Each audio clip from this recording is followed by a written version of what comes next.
Hey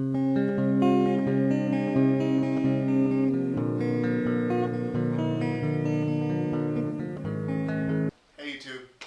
Okay, I'm going to start this video by saying I'm an idiot. And to validate that, I just spoke for about maybe 4 or 5 minutes.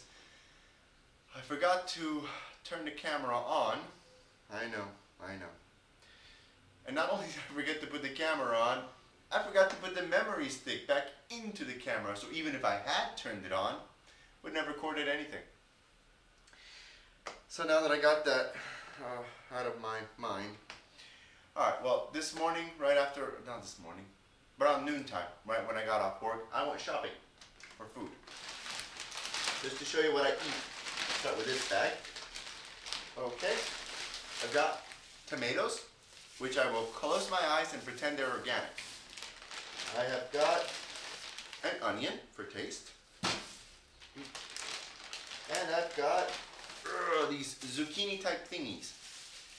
See, they're zucchini type thingies.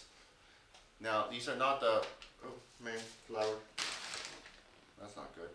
Well, they're not the ones I'm used to, but it smells kind of sweet. But they are good, and I'll tell you why in a minute, why I bought them. I've got taters, yummy taters. And I've got for tomorrow, I've got these asparagus thingies, see? These are really good. And they're fresh from the market. God, can't wait to make these with some sort of a sauce. Maybe a nice tomato sauce. Okay, well, when I was little, my sister and I used to make this dish where we have zucchini and potato, and then you put all sorts of stuff inside. Like we would do ground beef and different cheeses. I can't do that, not only because I can't get it in China, but also I'm vegan, so I can't really do that. But anyway, I'm going to put other stuff inside and all sorts of, I got this little barbecue powder, which it's only spices. So I'm going to experiment with that and make a new dish, just like I did when I was little. And it's going to be really, hopefully really good. If not, that's going to suck. I'm going to make it early, so if I screw it up, I can still go to a restaurant. But I'm very excited because I haven't eaten this in years. And I went to the supermarket and I saw my little friends here. And I said, great, I can make something different tonight. The texture's a little different, but what are you going to do? So, I'm going to talk about 2 things today, besides the food. Today I went to to teach at a college. It's a business college for, they're adults, 18 to 24. But they act like children, my God. Imagine 19-year-old girls acting like 7th graders. Not an exaggeration. Actually, if you look at 2 videos past, I posted a video of that class during a break. But today they were just amazingly annoying. They just kept on talking and talking and talking. So I lost it. I lost it and I started yelling at them. And I was like, look, it's your life. If you don't want to learn English, get out, You're not here to play around. You're, 19, 20 years old. You're not a fucking kid. Get out if you don't want to learn English. I made one of them cry. I didn't say fucking in the class. Not that they would have understood it anyway, but I did everything but that. And I made one of them cry, unfortunately. But she was really like the leader of it. And the others a few of them were teary-eyed, and a few of them were actually scared because they had never seen me like that. And I had to show my mean, ugly side, but after that, the rest of the class was actually pretty enjoyable, and we got over that. And I really felt bad because I don't like to do that. I don't like to, yell at my students, but man, if it was children, I could understand. 14-year-old, 15, or 8-year-old, or 9, all right, I understand you're going to be like that. But if you're 20 years old, give me a break, come on, you're not a kid, stop acting like it. Okay, and the other thing I want to warn people about, if you're going to come and teach in Asia, which I know some of you eventually will do, and I suggest you do, it's a great experience, be wary of the boss that refuses to pay you.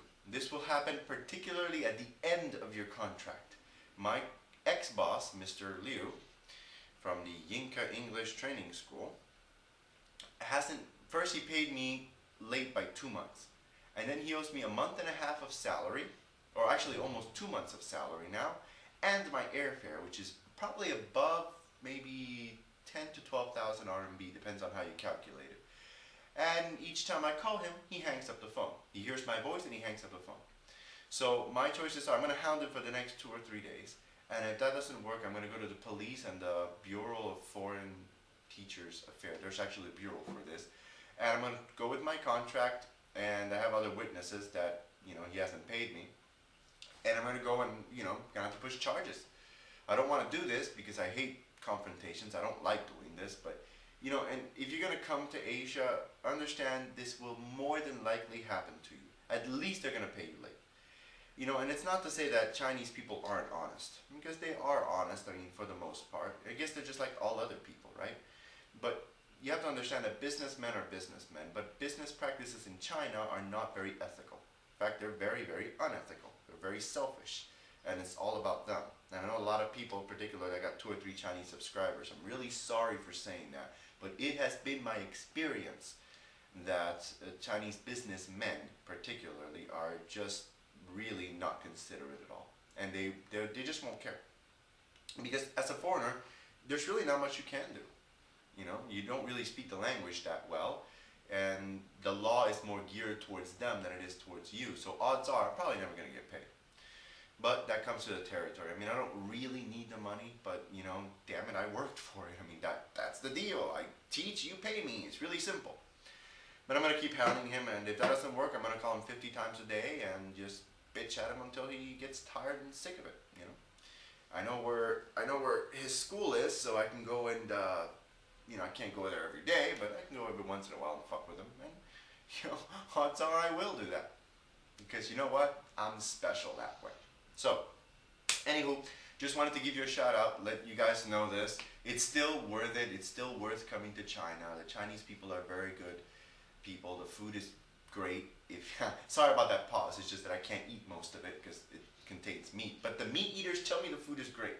But their vegetables are very delicious. Their tofu is out of this world. So I still suggest that you come here and you tour around. It's a great place. Just be wary of the Chinese business people. That's all I'm saying. And with that said, thank you and goodbye. I gotta stop doing that. That's what Maggie Pond does. Maybe I should go to the camera and go like this, right? Bye-bye.